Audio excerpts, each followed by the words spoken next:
Hello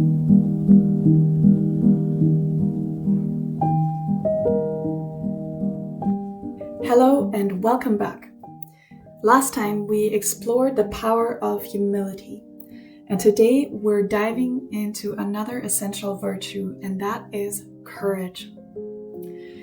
Now, we often associate courage with grand and heroic acts, but it's also about the quieter, more personal moments in our lives. Facing our fears, stepping outside our comfort zones, and standing up for what we believe in.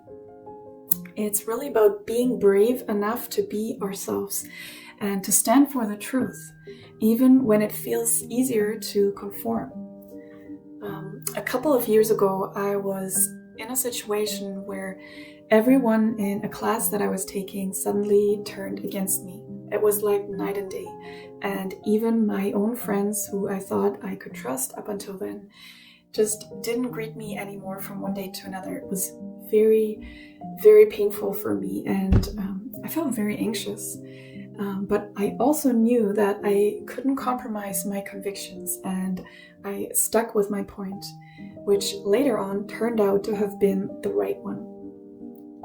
Choosing courage, despite my fears, was the right path in that situation.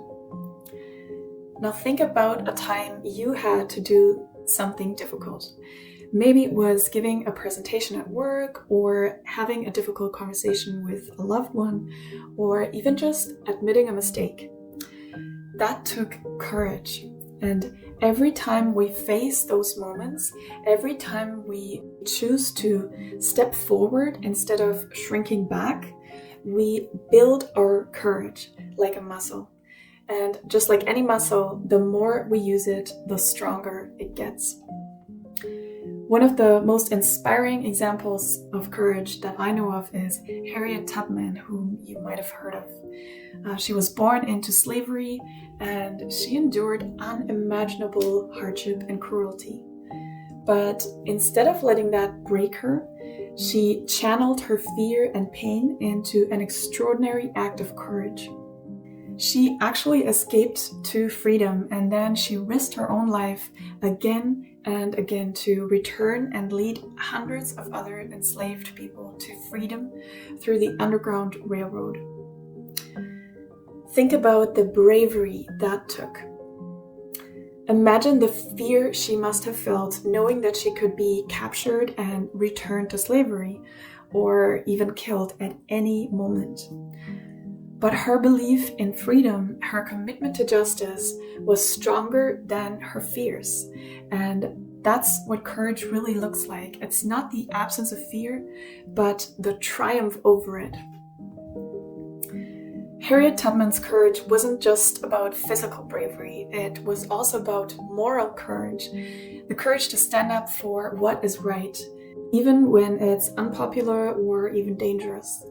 She faced down slave owners, she defied unjust laws, and she became a symbol, really, of hope and resilience for millions of people at the time and the time to come.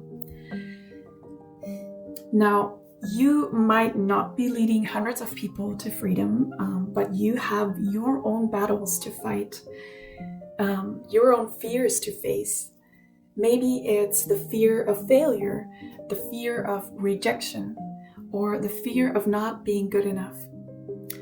But just like Harriet Tubman, you have the potential to cultivate courage within yourself. In your workbook, you'll find some exercises to help you identify your own fears and develop strategies for overcoming them.